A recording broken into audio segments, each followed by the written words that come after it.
जो हर आदमी जानता है लेकिन बोल नहीं सकता। दुनिया के इकलौते इंसान है। इसका दिन के बारे में कुछ नहीं कहूँगा क्योंकि ये इतनी बड़ी शख्सियत हैं अपने आप में। इन्होंने इतना त्याग किया है, इन्होंने इतना कुर्बानियाँ दी हैं इस देश के लिए और ख़ास तौर पर समाज के लिए। समाज किसी एक धर्म या विशेष जाति को लेकर नहीं कह सकते, समाज सबसे मिलकर बनता है और उस समाज की भलाई के लिए इन्होंने जो भी काम किए अभी तक, चाहे फिल्म के माध्यम से रहा हो, चाहे सोशल सर्विसेज के माध्यम से रहा हो, वैसा कोई दूसरा इंसान अभी तक धरती पर नहीं आया। आप ये कह सकते हैं कि इन्होंने सबसे पहले इंसानियत की बात रखी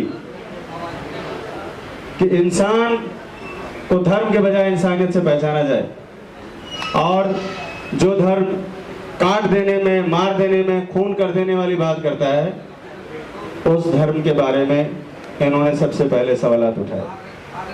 बहुत बहुत धन्यवाद आप सबका। हम फिल्म पर आते हैं। खैर, ये तो मैंने रिजवी साहब के बारे में चंद अल्फाज आपके सामने रखे।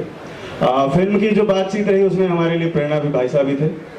हमारे भाई साहब से बातचीत हुई और फिर चूँकि मैं पिछले 30-32 सालों से इंडस्ट्री में आप सब लोगों के बीच काम कर रहा हूँ और कई सारी फिल्में बनाई, सस्पेंस थ्रिलर, एक बंगले के अंदर जा रहे हैं लोग, मर रहे हैं बारी बारी से करके, ऐसी कई सारी फिल्में मैंने की। उसके बाद इन सब चीज़ों से मेरा दिमाग उलझ गया। मुझे लगा ये तो भेड़ चाल है, इस भेड़ चाल से अलग निकल कर कुछ काम करना चाहिए मुझे, कुछ देश के लिए, समाज के लिए। पैसा वही लगता है, संसाधन वही लगते हैं, चीज़ें वही लगती हैं, लेकिन रिजल्ट वही भीड़ में खड़े हो जाने वाली होती हैं। जहाँ पर हर साल 12,000 फिल्में बनती हैं, उसमें एक आपकी भी रहती है। इस मकसद को लेकर और दूसरी बात है कि कुछ सिनेमा के माध्यम से ही सही मैं समाज के लिए और देश के लिए अगर कुछ कर पाऊँ तो मेरे लिए सौभाग्य होगा। तो मैं गया हुआ था, सिलीगुड़ी फिल्म फेस्टिवल था, उसमें मुझे जज बतौर बुलाया गया था और वहाँ से फिर मुझे लोग घुमाने के लिए बॉर्डर साइड लेके गए और वहाँ के थोड़ा सिस्टम को मैंने समझा, कैसे लोग कहाँ से आना जाना होता है लोगों का। तो काफ़ी ऐसी जानकारियाँ मुझे वहाँ हासिल हुई जो मैं सिर्फ मीडिया में रहकर या मुंबई में रहकर नहीं जान सकता था। और मैंने अपना आने का प्रोग्राम वहाँ कैंसिल कर दिया और मैं सिलीगुड़ी में रुक गया कई दिनों तक। काफ़ी चीज़ें मैंने वहाँ समझी, जो कि बॉर्डर वहाँ से कुछ 60-70 किलोमीटर दूर था। किस तरह से घुसपैठिए आते हैं और बॉर्डर एरिया में कितने ज़्यादा उनको सरकार किस तरह से बसाती है, वहाँ पर क्या उनको सुविधाएं दी जाती है, किस लिए रखा जाता है। आने से सबसे पहले उनको वोटर आईडी हाथ में थमाई जाती ताकि वो सबसे पहले वोट दें, और किसको वोट दें आप सबको पता है। तो ये जो सिस्टम चला है, एक जब मैं कह रहा हूँ देश का बंटवारा हो गया, अलग अलग हिसाब से लोगों ने अपने अपने हिस्से बांट लिए, तो हमारी देश की जो जनता है उसका संसाधन हमारे देश के लोगों के लिए होना चाहिए। यहाँ पर घुसपैठियों की जो घुसपैठिए बाहर से आते हैं, जो क्रिमिनल हैं, जो बर्मा में लोगों को मारकर, सैनिकों को मारकर भाग रहे लोग वहाँ से, वो हमारे यहाँ शरण लेते हैं और सरकार उनको परिषद देती है, सुविधाएं देती है।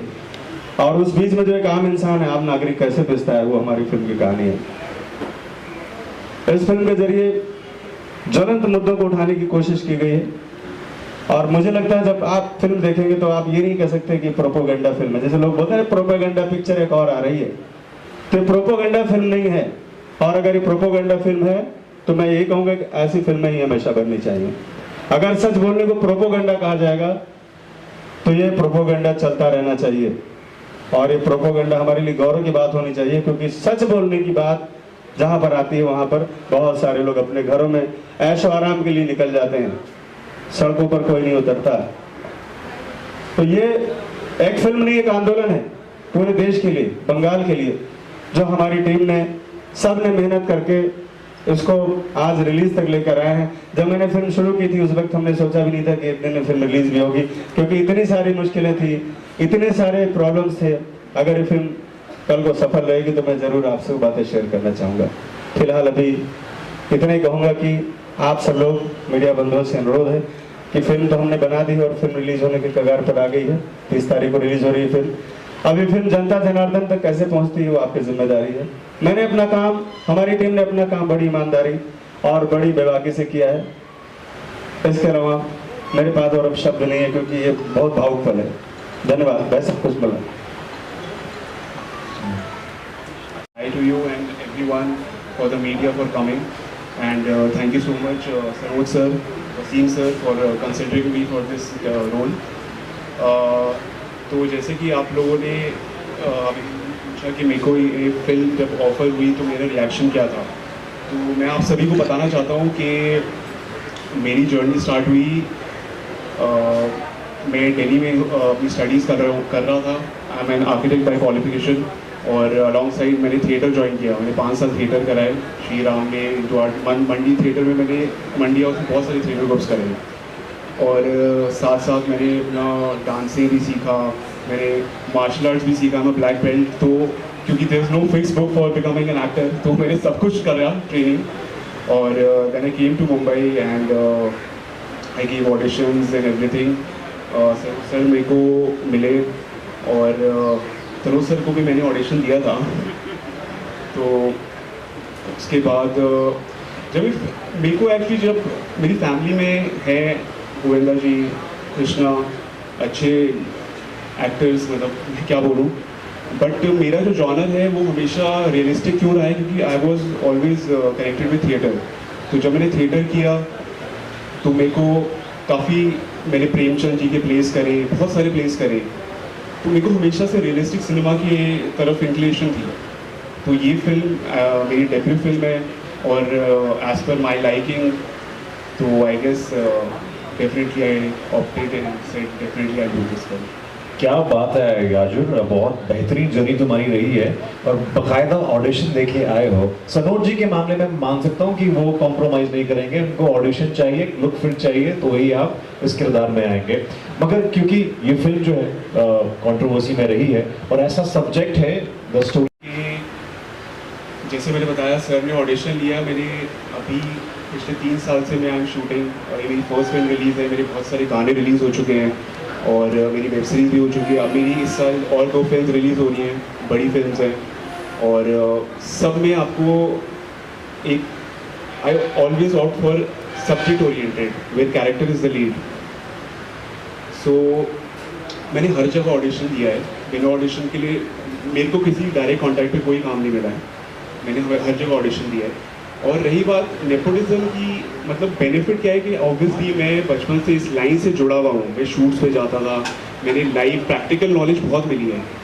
वो होने के बाद भी मैंने सारी ट्रेनिंग इसलिए ली क्योंकि मुझे पता है उसकी नेसेसिटी क्या है। अगर आपको इंडस्ट्री में एक बार काम मिल भी जाएगा, लेकिन ऑडियंस तो आपको कैमरे में मुझे परफॉर्म करना है।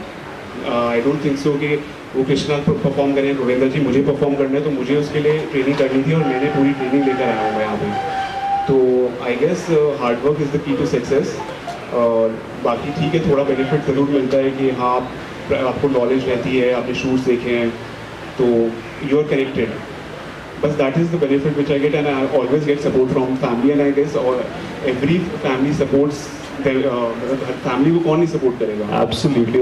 बट मैं ये क्लियर करना चाहता हूँ, काम मैंने अपने दम पे लिया है, ऑडिशन देने के लिए। ये चीज़ की तो मैं भी गारंटी दे सकता हूँ क्योंकि मैंने खुद देखा है मैंने खुद देखा है इनको ऑडिशन देते हुए। कुछ ऑडिशन तो मैंने याजुर के बनाए हैं। तो of course you know family की बात की है, Krishna Abhishek is your family, तो उनके कुछ सुझाव थे यहाँ पे? ऑब्वियसली गाइड तो किया एज अ बिग ब्रदर, हमेशा गाइड किया कि काफ़ी कि हम, मैं जब दिल्ली रहता था उसके शोज़ वगैरह होते थे, वो दिल्ली आता था तो मैं हमेशा स्टारडम देखता था उसका कि ये है, लोग देख रहे हैं, पर वो हमेशा मुझे बोलता था कि इसके पीछे बहुत ज़्यादा हार्डवर्क है। और जब मैं बॉम्बे आया तो मुझे रियलाइजेशन हुई कि वो सही बोलता था। तो गाइडेंस हमेशा अच्छी मिली है कि work hard, work on your acting skills, on your self, and that is it. So that was all the guidance which I got. Very well said and wish you all the very best. और ऐसे में Well, hi everyone. Thank you so much for coming here. Well, मेरा नाम अर्शन मेहता है and जब मेरे सामने Sanoj sir, Wasim जी ये मूवी लेके आए थे, I frankly saying was a bit nervous. I didn't know कि whether I should do this movie or not. But जब मैंने पूरी कहानी सुनी एंड मैं काफ़ी डिटेल में गई, मैंने पढ़ा, मैंने रियलाइज़ किया कि ये एक ऐसी लड़की की कहानी है जो ऑडियंस, जो दुनिया को पता होनी चाहिए। और एक एक्टर के सामने ऐसी स्टोरी आना इज़ वेरी रेयर एंड मुझे काफ़ी खुशी हुई and I am so much grateful कि सनोज सर और वसीम जी ने मुझे ये प्रोजेक्ट के लिए चुना। एंड ये जो कैरेक्टर है, जैसे मैंने इसको रियलिटी में ऑन ट्रू बेसिस में उसे दिखाया है मूवी में, I think we've all worked very hard for it. So I'm very glad कि मेरे सामने ये मूवी आई. मैंने काफ़ी प्रोजेक्ट्स किए हैं पर ऐसा कैरेक्टर मिलना बहुत मुश्किल होता है एक एक्टर के लिए, आना भी और करना भी. So I'm very glad that I got this character and I could give 100% justice to it. So कुछ ऐसी चीज़ जो शूट के दौरान आपको बहुत मज़ेदार लगी, इंटरेस्टिंग लगी, जो सीखने को मिला. If you could share some sneak peeks from the shooting sites. Yes, there is a lot of knowledge on Hindu and other things which I gained throughout the story, and other things like जो actual में लोगों के साथ क्या हो रहा है. मैंने काफ़ी YouTube वीडियोस काफ़ी पढ़ा एंड आई डिडंट नो कि एक्चुअल में रियलिटी में बंगाल में क्या हो रहा है, बांग्लादेश में क्या हो रहा है, because we are so conserved in our city only, हमारे मुंबई में, हमारे होम टाउन में. So knowing something coming from a different state and something like that and portraying in front of the audience for the whole world to see is very rare. तो मुझे काफ़ी knowledge मिली. जो भी हमारे movie में जो भी मैंने दिखाया है, पोर्ट्रे किया है एक हिंदू ब्राह्मण लड़की को, वो सब मैंने काफ़ी सीखा. वाह, वेरी इंटरेस्टिंग. और हम जल्दी देखना चाहेंगे इस फिल्म को 30 अगस्त को. और उसके साथ साथ देखिए, सनोज सर की फिल्म हो, वसीम रिजवी जी की फिल्म हो, तो सिर्फ हीरो हीरोइन नहीं, हर एक किरदार को उतना ही महत्व दिया जाता है जितना कि हीरो, जैसे कि बहुत ज़रूरी होता है हर एक फिल्म में. तो इसी के साथ सनोज सर, मैं चाहूँगा कि जो बाकी के हमारे फिल्म के पिलर्स हैं, जो बाकी की स्टार कास्ट है, कास्ट क्रू है, जो फिल्म को और भी स्ट्रॉन्ग बनाते हैं. लेकिन हमने फिल्म में बैलेंस रखा है. फिल्म में हमने असलियत भी दिखाई है और कम्युनिटी को बैलेंस भी रखा है. लेकिन बोल्डली दिखाना, देखिए ये फिल्म नेशनल इश्यूज हैं, हमारी भारत की सुरक्षा को दृष्टि में रखते हुए इस तरह से बनाई गई है कि हम अपने इश्यूज को देखिए. ये भी जरूरी है कि ऐसे इश्यूज जहां पर बहुत कुछ हो रहा और पब्लिक के सामने नहीं आ रहा, उनको भी एक्सपोज करना भी बहुत ज़रूरी है. और फिल्मी प्लेटफॉर्म एक ऐसा प्लेटफॉर्म है जहां से हम अपनी बात ईज़िली लोगों तक पहुंचा सकते हैं. लेकिन हाँ, उसको पहुंचाने का तरीक़ा ऐसा होना चाहिए कि किसी तरह का कोई फसाद ना हो, किसी तरह के कोई दंगे ना हो, या किसी रिलीजन को हिट ना करता हो, उनकी धार्मिक आस्थाओं को हिट ना करता हो. इन सारी चीज़ों का ख्याल रखते हुए हमने किया है. लेकिन अगर ये कहा जाए कि हम गजवाए हिंद पर पर्दा डाल देंगे, अगर ये कहा जाए कि हम जिहाद के ऊपर पर्दा डाल देंगे, ये कहा जाए कि हम इस्लामिक कट्टरता के ऊपर पर्दा डाल देंगे, तो हम समझते हैं कि इस पर पर्दा नहीं डालना चाहिए, इसको एक्सपोज करना चाहिए ताकि लोग बातों को समझें. और जो इस तरह की नफरत फैलाने की गतिविधियां भी इस देश में चलती हैं, वो भी इस बात को समझें कि वो एक्सपोज हो रही है, वो भी समझें, ताकि वो भी अपनी एक्टिविटीज़ को उनकी जब एक्सपोज होगा तो उनमें कमज़ोरी पैदा होगी, और जब कमज़ोरी पैदा होगी तो हमारा देश सुरक्षित होगा और ये सारी चीज़ें हमारे देश से ख़त्म हो जाएं. जाति धर्म की जो भेदभाव है ये ख़त्म हो जाए. देश में सब एक साथ और सुकून के साथ रहना चाहते हैं, लेकिन फैलती हुई नफ़रतों को एक्सपोज करना भी ज़रूरी है. हर इंसान का एक अपना नज़रिया होता है, आपका एक अपना नज़रिया है. आपको कभी ये डर नहीं सताता कि मैं इतने लोगों के विरोध जाता हूँ, शायद ये फिल्म रिलीज़ के बाद किसी एक तबके की भावनाओं को आहत भी पहुँचे, किसी तरह के फतवे भी निकले, उस चीज़ के लिए आप किस तरह से तैयार हैं? देखिए, आपकी इन्फॉर्मेशन के लिए बता दूं कि मैंने जो चीज़ भी देश के हित में अपनी बात को उठाया है, तो कट्टरपंथी जो हमारी बातों से हमसे नाराज़ होते हैं, तो उन्हीं ने मेरे सर काटने के फतवे पहले ही से दे चुके हैं. ये कहाँ तक जायज़ है कि अगर आदमी अपनी बात रखे तो उसका सर काटने का फतवा दे दिया जाए. 5 करोड़ रुपए तक का इनाम मेरे सर के ऊपर रखा गया है, मेरी ज़बान काटने पर इनाम रखा गया है. ये सारे इनामात मेडल की तरह से हम पर पहले ही चिपकाए जा चुके हैं. हमारी गलती सिर्फ इतनी है कि मैंने सच बोलने की कोशिश की। उन नफ़रतों की जो वो नफ़रतें जो इस देश को कहीं ना कहीं नुकसान, आम मुसलमान इसमें इन्वॉल्व नहीं है। होता ये है कि करता एक है, कहा सबको जाता है। तो जो कर रहे हैं उनको एक्सपोज करना ये हमारे देश के मुसलमानों के हित में भी है कि वो इसमें इन्वॉल्व नहीं है। लेकिन ऐसी विदेशी ताकतें, ऐसी विदेशी मानसिकताएं जो हमारे देश के अंदर सरकारी सपोर्ट से, या हम यूं मान लें कि वेस्ट बंगाल में जो इस वक्त मौजूदा हुकूमत है टीएमसी की, उसके सपोर्ट से अपनी जड़ों को मजबूत कर रही है, तो हमारे देश के लिए खतरा है और देश के साथ साथ में भाईचारे के लिए खतरा है। तो इस चीज़ को अगर इसके लिए हमको और भी कोई खमियाजा भुगतना पड़े, मेरी जान भी चली जाए, तो मैं इस संघर्ष में, मेरा संघर्ष जारी है, मैं उससे पीछे नहीं हटता। हेलो, मेरा प्रश्न सनोज जी से है।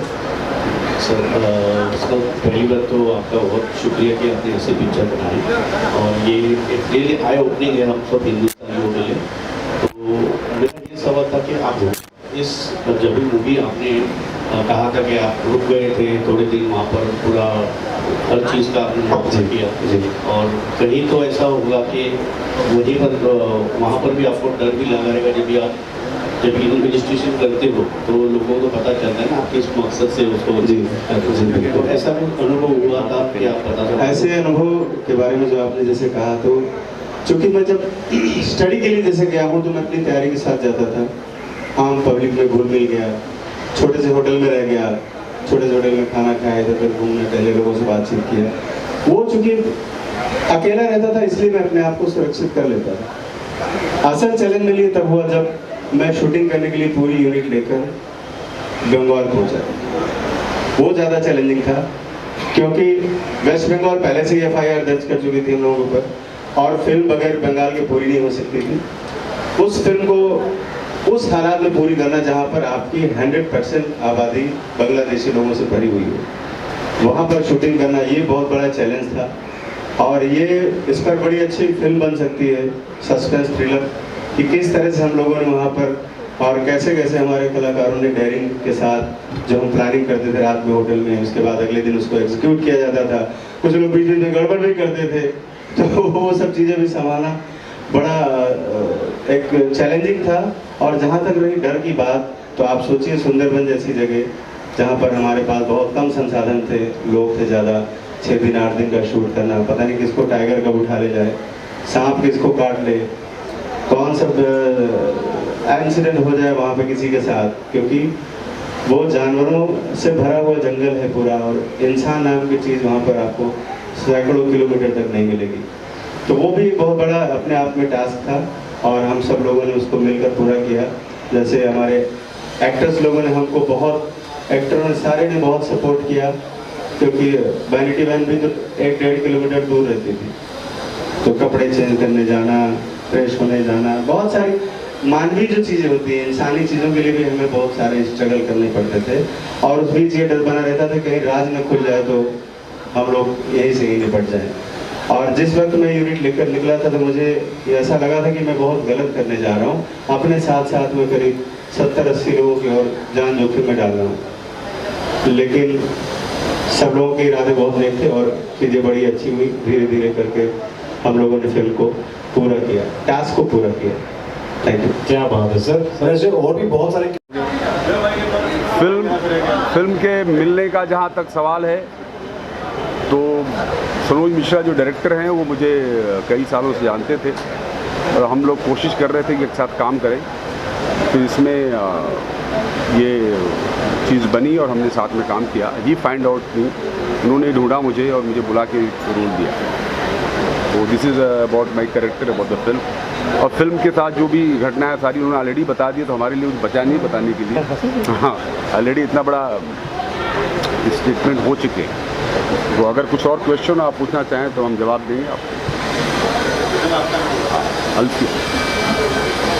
मेरा नाम अल्फिया शेख है, मैं बॉम्बे से ही हूँ, और इस फिल्म में मेरा कैरेक्टर नेम है रोज़ा। मैं एक रोज़ा का कैरेक्टर प्ले कर रही हूँ, और ये कैरेक्टर बहुत ही अमेजिंग है। मतलब अमेजिंग इन द सेंस कि ये जो रोज़ा का कैरेक्टर है, जो लड़की है, she is a Muslim character.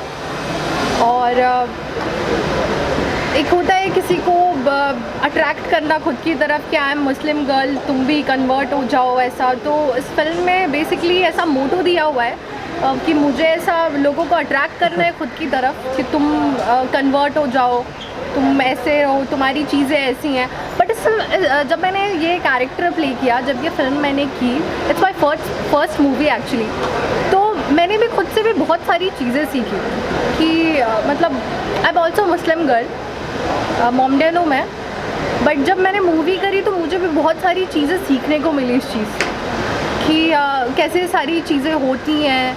और मैं मतलब उस फिल्म में मेरा एक कैरेक्टर है, एक सीक्वेंस है कि उसमें मैं कन्वर्ट करते करते लोगों को मैं खुद ही अट्रैक्ट होने लगी। मतलब जो भी उस फिल्म में लोग हैं कि मुझे बता रहे हैं कि आप ऐसा करिए, आप ये करके देखो, मैं वो बोल नहीं सकती अभी खुल के, बट वो चीज़ें जो काफ़ी मुझे उससे मैं खुद भी काफ़ी चीज़ें सीखी हूँ कि ये भी चीज़ करने से ऐसे होते हैं चीज़ें। मतलब मेरी जो नेगेटिव पॉइंट्स थे कुछ मेरी लाइफ में भी, वो भी पॉजिटिव में चेंज हुए हैं। तो thank you so much Sanoj sir कि उन्होंने मुझे ये प्लेटफॉर्म दिया, मुझे खुद को एक्सपोज करने का, मुझे खुद को ये चीज़ें एक्सपीरियंस करने का मौका मिला है। So thank you. ये फौजदार जी हैं। हाँ, बेसिकली मैं थिएटर से ही हूँ, नाट्य रंगमंच हमारे थिएटर ग्रुप का नाम है। और इसमें जो मैं करेक्टर कर रहा हूँ बहुत पॉजिटिव करेक्टर है विशाल का। देव फौजदार मेरा नाम है। तो सनोज जी जब हमारे थिएटर ग्रुप में आए और उन्होंने देखा तो बोले कि एक बड़े एक्टर के लिए करेक्टर लिखा गया है।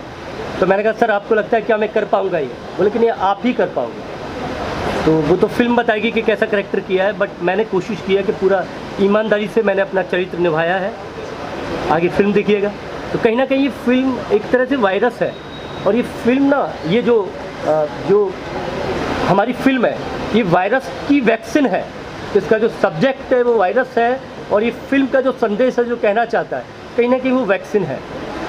तो मे बी हम हमारी वैक्सीन में कामयाब होंगे। ये फिल्म कुछ लोगों के लिए बहुत सपोर्ट करेगी। और रोहिंग्या की जो प्रॉब्लम है, एक जो बड़ा वायरस है, मे बी पूरी तरह से तो नहीं मिटा पाएंगे अभी शुरुआत, लेकिन दीपक तो जलाया जा सकता है। तो Deepak the diary of West Bengal ने जला दिया है। तो दीपक जी हैं कुछ।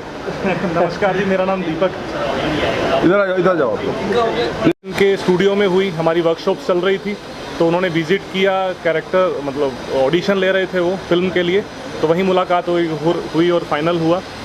एंड कैरेक्टर का नाम महमूद खान है जो मैं प्ले कर रहा हूँ। नेगेटिव शेड कैरेक्टर है। अक्सर क्या होता है कि शतरंज के मोहरों को चलाने के पीछे एक ताकत होती है, जो छुपी हुई ताकत होती है, वो सामने नहीं आती। हर जगह की पॉलिटिक्स में, इंडियन में भी है और हर जगह में भी है। तो उस ताकत का कैरेक्टर मैंने प्ले किया है जो समाज में बुरी चीज़ों को करवाने के लिए छुप के बैठा होता है। बाकी आप फिल्म देखेंगे, आप देखिए, रिव्यूज़ दीजिए और ज़रूर देखने जाइए। Thank you. Right. Thank you so much, media, for being part of this press conference. Thank you so much, Mr.